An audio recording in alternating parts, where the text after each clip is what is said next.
Assalamualaikum warahmatullahi wabarakatuh. Anak-anak Sati Ibu dan Nakib, semoga semua saya doakan semua dalam keadaan yang ceria, sihat dan happy selalu. Okey, jadi hari ini Ustazah Huda Ustazah nak menyambung lagi pembelajaran tauhid kita untuk minggu ini, untuk tauhid tahun 1. Untuk tajuk yang seterusnya, iaitu penjelasan untuk rukun iman. Hari ini kita dah belajar tentang iman. Apa maksud iman kan? Membenarkan dengan hati kan, lepas tu dengan lisan, dan yang terakhir kita kena buat dengan perbuatan. Okey, rukun iman terbagi ada berapa anak-anak? Ada 6. Beriman kepada Allah, beriman kepada malaikat, beriman kepada kitab. Yang keempat, beriman kepada Rasul.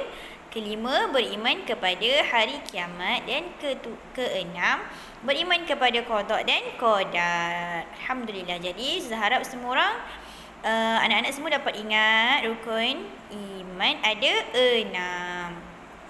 Okey, seterusnya Ustazah akan menyambung pembelajaran kita hari ini dengan penjelasan setiap rukun iman. Okey, sebelum kita belajar, kita baca doa. Belajar terlebih dahulu ya anak-anak, antara tangan sama-sama baca doa belajar.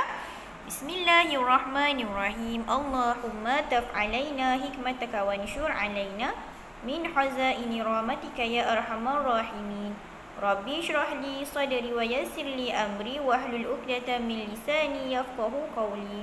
Rabbi zidna ilman warzuqna fahman. Amin amin amin ya rabbal alamin. Semoga dengan kita memulakan pembelajaran kita dengan doa, Allah akan bagi kita kefahaman. Okey anak-anak, jadi buka buku teks kamu, muka surat 6. Kita belajar beriman kepada, yang pertama beriman kepada Allah. Beriman kepada Allah. Okey, kotak yang sebelah atas tu, beriman kepada Allah. Okey, beriman kepada Allah.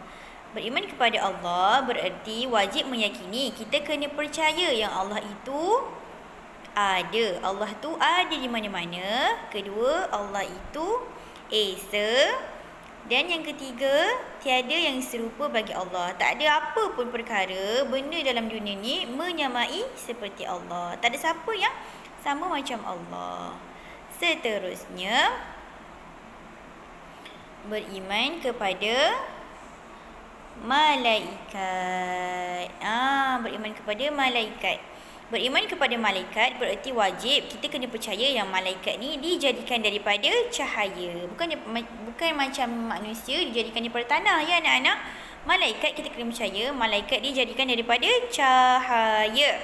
Daripada apa? Cahaya. Dan malaikat juga adalah makhluk yang paling taat kepada Allah. Jadi pertama, kita beriman kepada Allah. Kita percaya Allah itu esa, ada di mana-mana dan tak sama dengan apa pun. Kedua, beriman kepada malaikat. Malaikat dijadikan daripada cahaya dan adalah makhluk yang paling taat dengan perintah Allah. Apa pun Allah suruh, malaikat akan buat. Okey, seterusnya kita pergi kepada rukun iman yang ketiga, iaitu beriman kepada kitab. Beriman kepada kitab. Beriman kepada kitab bererti kita kena wajib percaya bahawa Allah Subhanahu wa taala telah menurunkan kitab-kitab kepada para nabi dan rasul. Jadi kita kena percaya yang Allah ni, Tuhan kita ni, turunkan ada beberapa kitab kepada nabi dan rasul untuk menjadi panduan kepada kita. Sebab itulah sekarang kita ada Al-Quran yang menjadi panduan kepada apa pun kita nak buat dalam hidup kita, kena berpandukan Al-Quran. Seterusnya, poin yang ketiga, mengandungi perintah, larangan, janji baik dan buruk serta kisah-kisah. Jadi dalam kitab ni kita kena percayalah. Banyaknya Allah terangkan kepada kita tentang apa yang Allah perintahkan. Kita tak boleh buat ni, tak boleh buat tu, kena taat ibu bapa.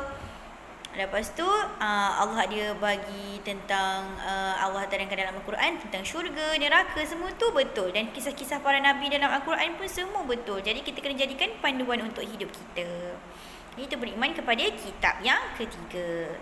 Kitab ni komplit untuk menjadi panduan kepada hidup kita. Seterusnya yang keempat, beriman kepada Rasul. Beriman kepada Rasul maksudnya kita kena percaya, yakin bahawa Rasul merupakan seorang lelaki. Anak-anak, Rasul adalah seorang lelaki, bukan perempuan ya. Seorang lelaki yang mulia, yang menerima wahyu daripada Allah Subhanahu Wa Taala. Dan Rasul ni adalah orang yang kena menyampaikan wahyu, apa yang Allah perintahkan tu kepada manusia dan jin. Jadi, seperti Nabi Muhammad SAW telah diperintahkan oleh Allah untuk memberi wahyu, menyampaikan wahyu kepada kita. Jadi ingat, beriman kepada Allah, beriman kepada malaikat, beriman kepada kitab, beriman kepada Rasul yang keempat. Seterusnya beriman kepada hari kiamat, iaitu hari akhirat. Kita kena percaya bahawa, kena yakin dan wajib percaya bahawa alam ini akan hancur dan musnah apabila tiba waktunya. Satu hari nanti dunia ni akan musnah. Dengan izin Allah, kan? Kita kena percayalah satu hari nanti semua kita akan mati dan dunia ni akan musnah.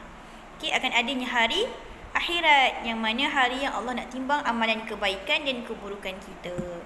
Poin yang kedua, semua makhluk yang bernyawa akan dibangkitkan semula di padang mahsyar. Semua makhluk yang bernyawa seperti kita, haiwan semua kan, akan dibangkitkan pada hari akhirat nanti di padang mahsyar, kan? Seterusnya, semua amalan makhluk akan dihisap. Amalan-amalan kita semua ni, nenek kita punya amalan, ayah kita, saudara mara kita, diri kita sendiri, kakak kita, abang kita, semua Allah akan timbang. Kalau lagi berat kebaikan, maka kita akan dimasukkan ke dalam syurga. Kalau berat kejahatan, kita kena dimasukkan ke dalam neraka. Jadi sebab itulah kita kena sentiasa berbuat baik.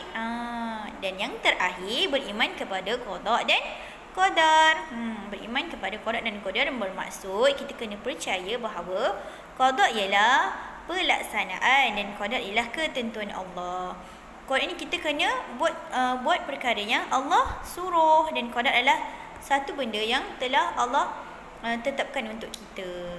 Contohnya umur kita mati umur berapa, kita kahwin dengan siapa. Macam kita kena percaya yang bahawa Allah itu Maha berkuasa untuk memerintahkan kita dan menentukan apa yang terbaik untuk kita. Okey anak-anak, jadi Ustaz akan bagi latihan, nanti kamu buat dan hantar pada ustazah ya. Okey anak-anak, terima kasih. Itu sahaja untuk tauhid, kelas tauhid kita hari ini. Semoga kita berjumpa lagi dalam kelas yang seterusnya. Assalamualaikum.